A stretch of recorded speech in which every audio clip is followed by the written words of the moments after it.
À Biarritz, quand l'été pointe son nez, il est temps de sortir l'uniforme. Le t-shirt, symbole de la détente et des vacances.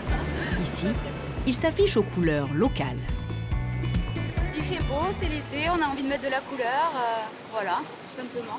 Ça, c'est un souvenir que j'ai acheté dans un magasin à côté. Il y a marqué Pays Basque, et comme je suis dans la région basque, ça me fait un souvenir. Fuck surf, play golf. J'aime bien le côté un peu provocateur, donc comme on est dans la région du surf, ça tombe très bien. Plus qu'un vêtement, c'est un compagnon de nos vacances. Celui qu'on porte et qu'on rapporte pour se rappeler des bons moments. Vite enlevé, souvent malmené, il est de toutes les aventures, de tous les voyages. Il a fait le tour du monde avec chacun d'entre nous. Il est sur toutes les photos, comme un souvenir qui colle à la peau. Mais au fait, d'où vient-il? Qui l'a conçu, cousu, brodé? Qui met le point final? Nous avons remonté le fil des t-shirts. Le t-shirt est-il juste un vêtement pratique, idéal pour faire du sport? Il est devenu un vrai business, comme à Biarritz où il s'expose à tous les coins de rue. Dans les boutiques souvenirs, à côté des mugs et des magnets, le t-shirt se taille la part du lion. Des t-shirts pour femmes, des t-shirts enfants, petites filles, et enfin des t-shirts plus particulièrement ciblés sur Biarritz avec des t-shirts vintage, des coloris sympas, plein de choses comme ça. Tant de choix, cela se paye. Comptez 24 € pour ce Superman à la sauce basque. En été, Mathias vend 30 t-shirts par jour en moyenne. Ça représente la moitié de la boutique, c'est-à-dire que c'est un produit sympa, tendance, et c'est souvent un produit cadeau qui est facile à faire, disons. De Biarritz à Paris, le t-shirt souvenir est une affaire qui marche. Il coûte 2 à 3 fois plus cher qu'un modèle basique. Pourtant, son coût de fabrication reste faible. Seul le logo change.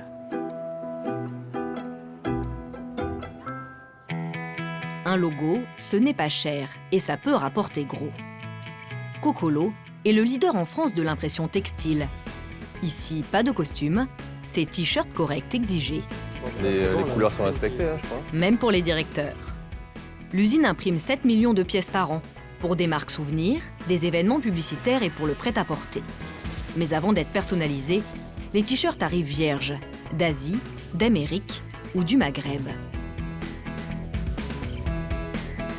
Donc il y a de l'entrée de gamme avec moins d'1 € ou 1 € aux alentours d'1 €, 1,50 €. Et après, on a des produits pour un t-shirt qui peuvent aller jusqu'à 3, 4 €. Donc là, voilà, c'est un produit qui a été, on voit sur les côtés, coupé, cousu. C'est un coton qui est assez fin, qui est soyeux, qui est sur du produit bio. Là, c'est un coton standard. Des produits qui vont être entrée et moyenne de gamme, qui est destiné à un autre marché. Ce t-shirt nu va être habillé d'un nouveau logo. Après un tour de manège sur ce grand carrousel. Vous pouvez voir l'enquillage du t-shirt sur une jeannette. C'est quelque chose de très précis, puisque comme on le voit, c'est un repérage avec un laser. En à peine 20 secondes, le logo prend vie grâce à ses pochoirs géants. À la sortie, vous pouvez voir, en regardant bien, que le bleu est déposé sur le t-shirt. L'opération a l'air compliquée, mais sur de gros volumes, elle ne revient pas très cher. Un t-shirt vierge coûte entre 1 et 4 €. La pose du logo, elle, entre 20 centimes et 1,50 €, selon la taille ou le nombre de couleurs. Mais en boutique, il sera revendu jusqu'à 10 fois plus cher. Le t-shirt à logo est donc très rentable. Étonnant pour un petit bout de tissu en forme de T qui fut au départ juste un sous-vêtement. En un siècle, il a fait du chemin.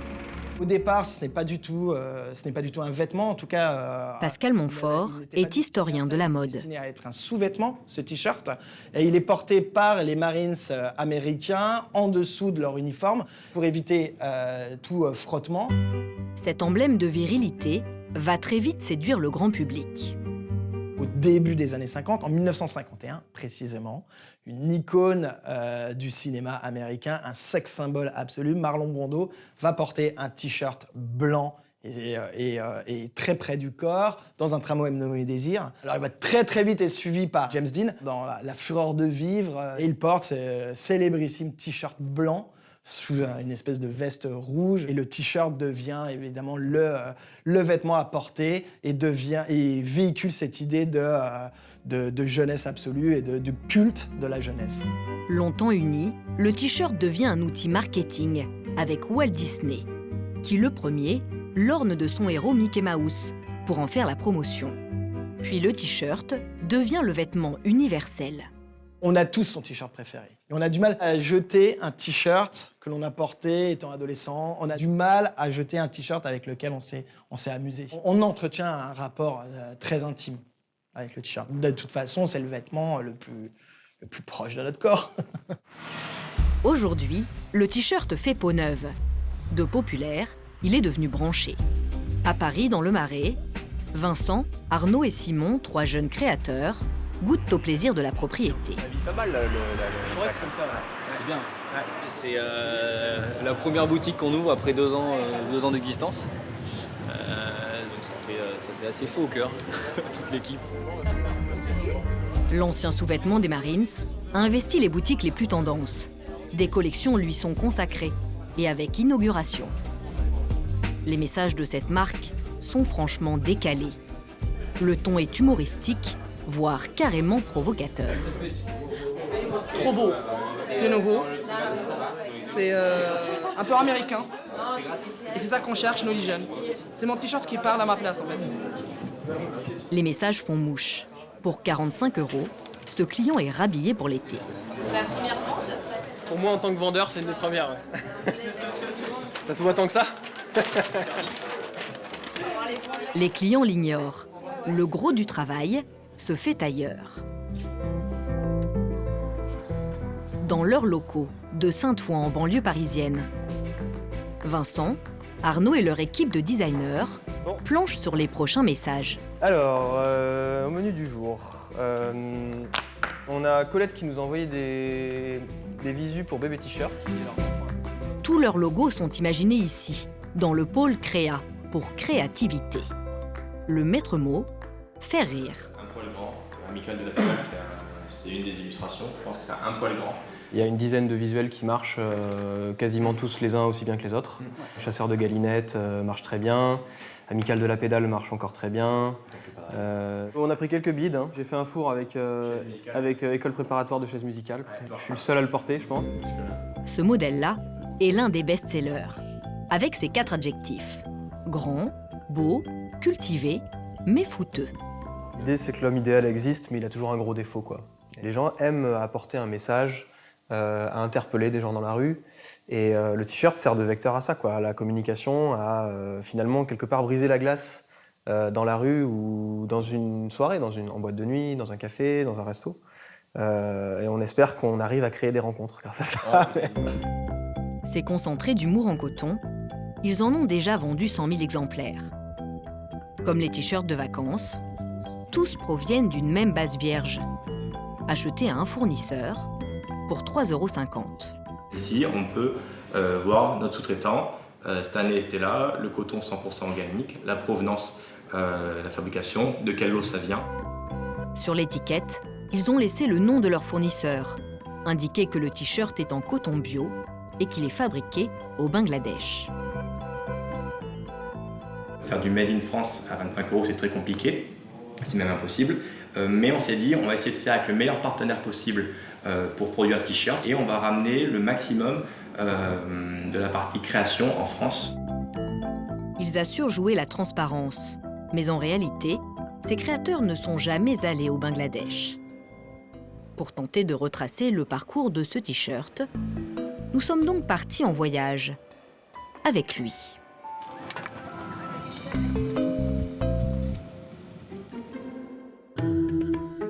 Il est né à 8000 km de la France, en Inde, dans des champs de coton, la matière première de ce vêtement.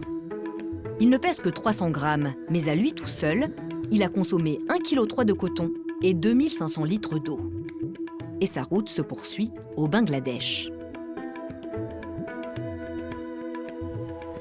la plus grande usine de t-shirts au monde. Un pays 4 fois plus petit que la France, pour 160 millions d'habitants, dont la plupart travaillent dans les usines textiles. Le Bangladesh en compte près de 6 000. À Dhaka, la capitale, nous avons retrouvé la trace du fournisseur de Monsieur T-shirt, Stanley et Stella, celui qui apparaît sur les étiquettes. C'est une compagnie belge dont Robin est le représentant local. Alors racontez-moi, en fait c'est là que ce t-shirt a été fait? Oui, c'est bien nos t-shirts. Là, vous avez la collection actuelle, enfin, du moins une bonne partie. Cet intermédiaire est un spécialiste du t-shirt vierge. Il les vend en Europe à plus d'une centaine de marques différentes. Celui-là est un collector. 0001. Oui, c'est la toute première commande pour notre bureau. Les gens pensent que c'est facile de faire un t-shirt, mais c'est pas évident, n'est-ce pas? Ah non, ce n'est pas simple, il faut beaucoup de sueur pour en arriver là. Pour nous le prouver, Robin nous emmène au nord de Dhaka, la région de Ghazipur. Autrefois, les usines étaient dans le centre-ville, puis beaucoup sont venus à Ghazipur. Elles ont besoin de plus de place et dans la ville, les prix des terrains est cher. H&M, Carrefour, Zara, de nombreuses marques font fabriquer à Ghazipur. Sur la piste du t-shirt, notre première halte, la filature. 3000 ouvriers travaillent ici 24 heures sur 24. Dans ce hangar, des rangées de coton à perte de vue, tassées par de grosses machines. En fait, ce qui fait un bon ou un mauvais coton, c'est l'épaisseur du fil. S'il est trop épais, c'est pas de la bonne qualité. Si c'est fin, là, c'est un coton de qualité. Le coton va être trié et blanchi avec du chlore. Comme il est très volatile, les ouvrières doivent porter des masques pour éviter de l'inhaler. Puis, la fibre est affinée, dans un balai impressionnant. Pour l'instant, le fil se casse encore, mais plus il devient fin, plus il résiste. Ça, c'est le fil de votre t-shirt. À la fin de l'opération, 24 bobines, soit 50 kilos de fil. On en fait combien de t-shirts avec tout ça?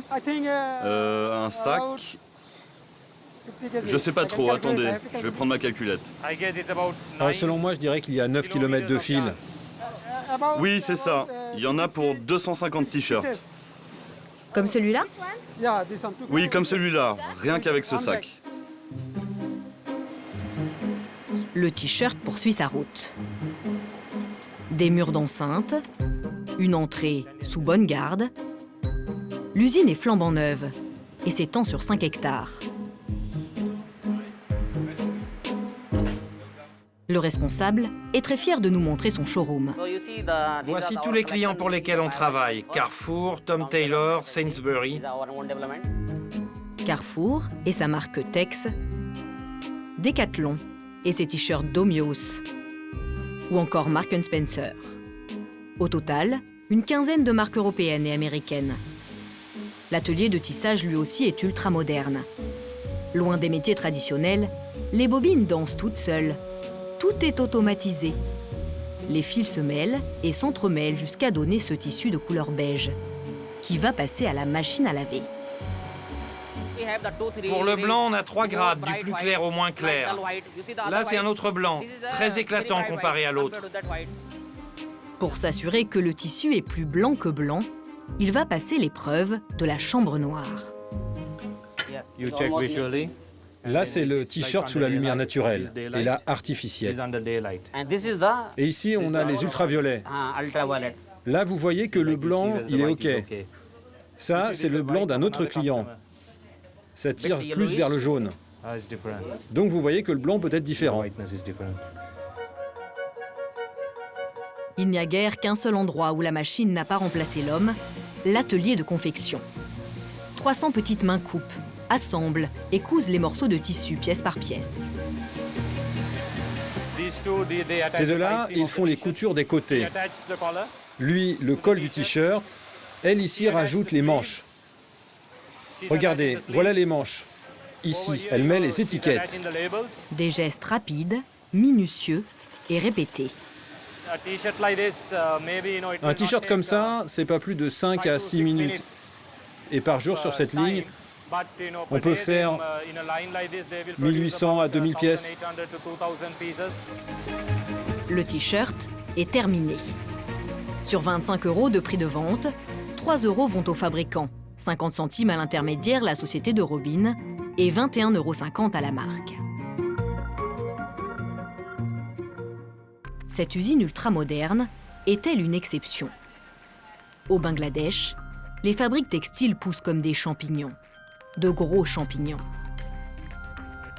Celle-ci, par exemple, emploie 30 000 ouvriers et construit encore des étages supplémentaires. Une industrie textile qui a aussi un autre visage. Ici, tout le monde se souvient de cette image. L'effondrement du Rana Plaza en avril 2013. Plus de 1000 morts, des centaines de blessés. L'immeuble comptait 9 étages, au lieu des 6 réglementaires. Voilà le monument en mémoire des ouvriers qui ont perdu la vie ici. On sent encore leur présence, l'atmosphère est pesante, comme si leurs cris de détresse flottaient encore dans l'air. Shefali Machouda préside une ONG de défense des victimes du Rana Plaza. 29 marques occidentales y faisaient fabriquer des vêtements. Pour indemniser les victimes, elles avaient promis 26 millions d'euros, tout juste réunis. Sur la liste officielle des donations, plusieurs marques françaises n'ont pas rendu public le montant de leur contribution, comme Camailleux. D'autres, comme Carrefour, n'auraient pas encore payé. Conséquence, les indemnisations tardent à arriver. Vous connaissez quelqu'un qui travaillait ici? Oui, ma belle-sœur. Elle travaillait ici. Et elle vit encore? Non, le corps n'a jamais été retrouvé. Elle avait une fille. Et elle a reçu de l'argent, sa fille? Non, rien. On n'a rien reçu du tout. Les marques ont l'impression qu'elles ne sont pas directement concernées. Mais elles aussi doivent comprendre. Ce sont elles qui font les profits. C'est elles qui devraient payer.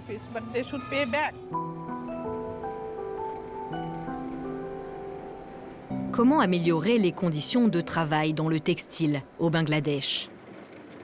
C'est le boulot d'Emmanuel Itier. Il y a 10 ans, il n'y avait rien. C'est la campagne. Vous aviez juste l'herbe avec juste le début de construction d'usine. Il n'y avait rien tout autour. Depuis 20 ans, il travaille pour le compte de grandes marques européennes. Il est chargé de trouver les usines pour faire fabriquer leurs collections. À chaque nouvel atelier qu'il visite, il doit avoir l'œil sur tout. Comme ce matin dans cette usine, où plus de 100 000 t-shirts sont produits par jour pour l'anglais Primark ou les français au Caïdier Jules. Pour Jules, vous faites des t-shirts basiques comme ça? C'est combien? 1,80. 1,80, c'est bien ça.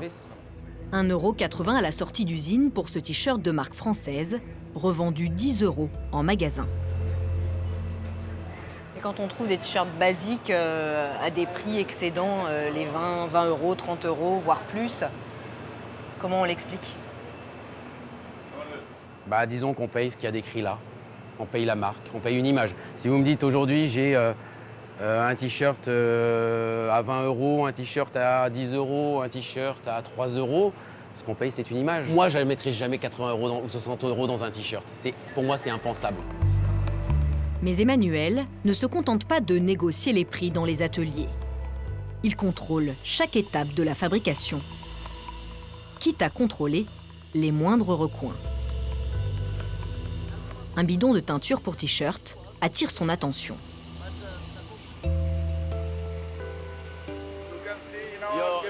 Votre responsable sécurité pour les produits chimiques, il est où?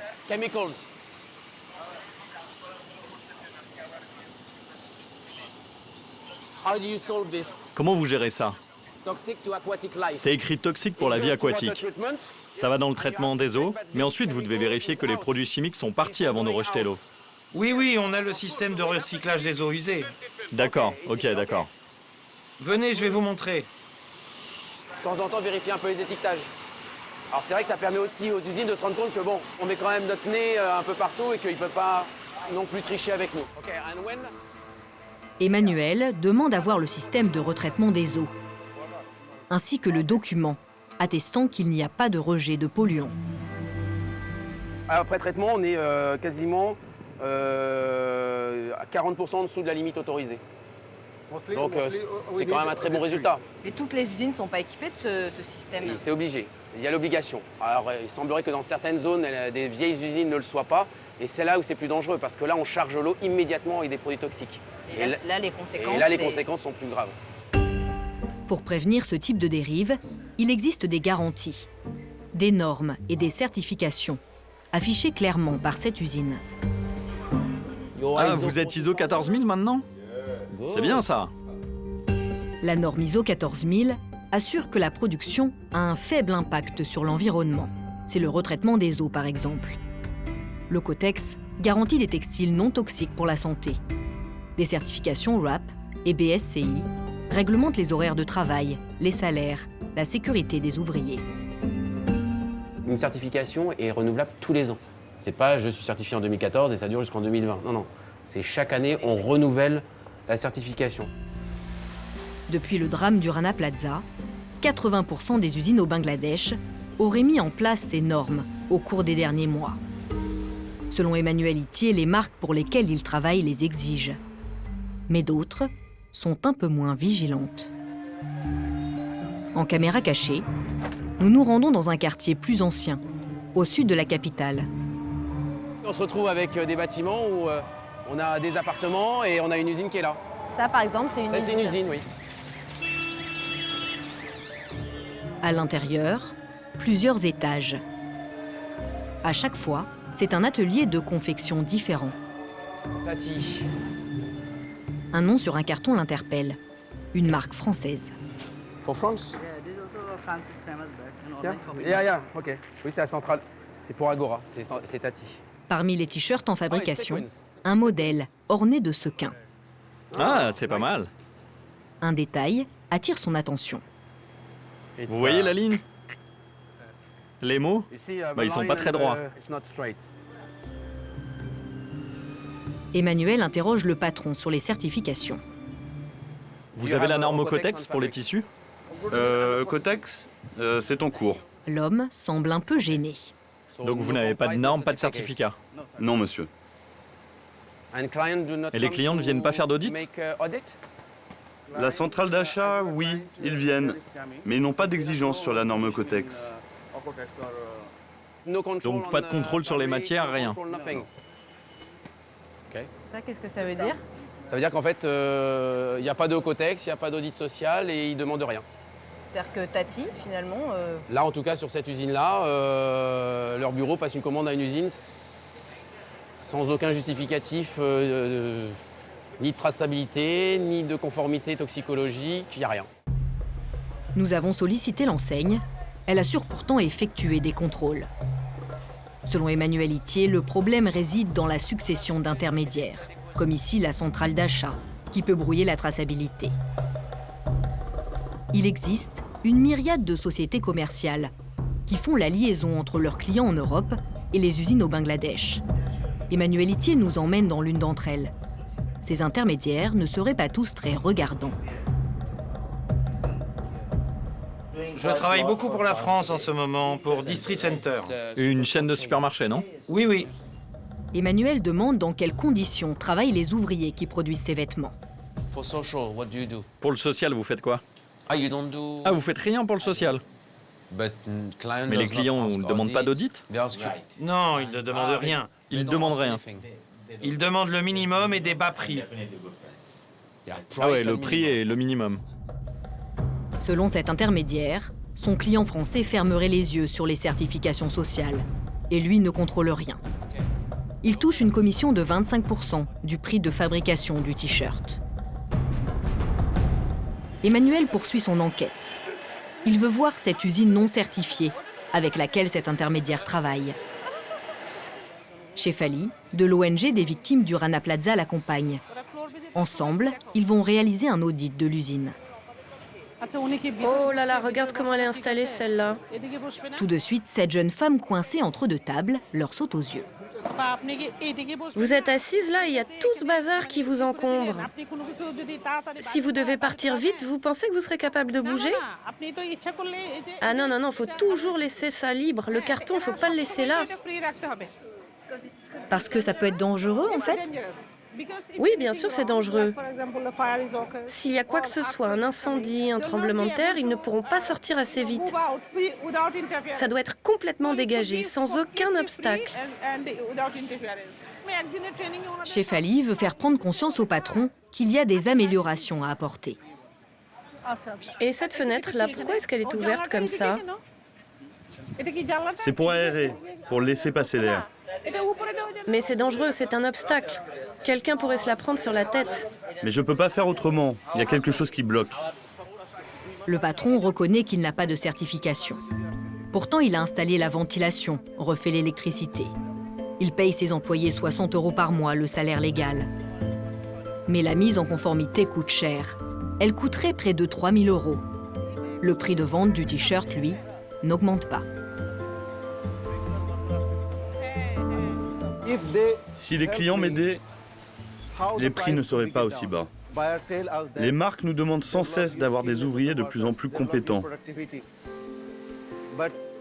d'augmenter nos capacités. Mais tout ça, ça prend du temps. Dans notre pays, ça se fait petit à petit. Nous quittons le Bangladesh. La révolution du t-shirt est en marche, loin d'ici.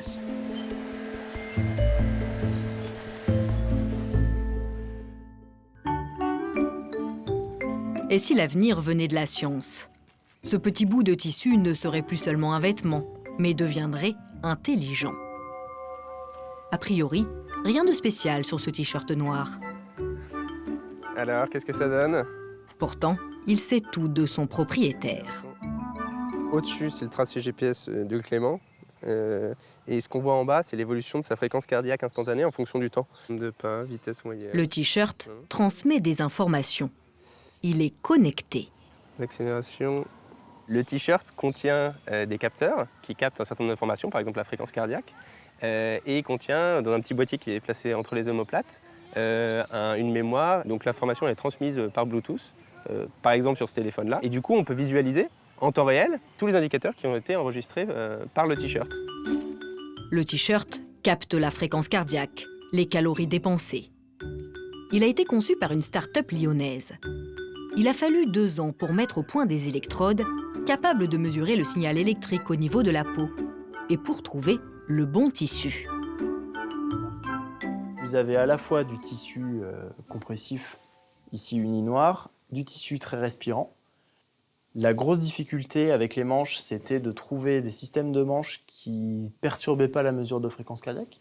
Parce que quand vous faites un mouvement avec le t-shirt, le fait de bouger les bras, ça peut faire glisser le t-shirt et du coup perturber la mesure. Le prix à payer pour cette nouvelle technologie, autour de 300 €.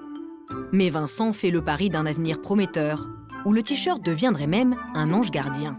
Il suffit de mettre ce t-shirt-là, par exemple, sur votre grand-père qui souhaite rester chez lui.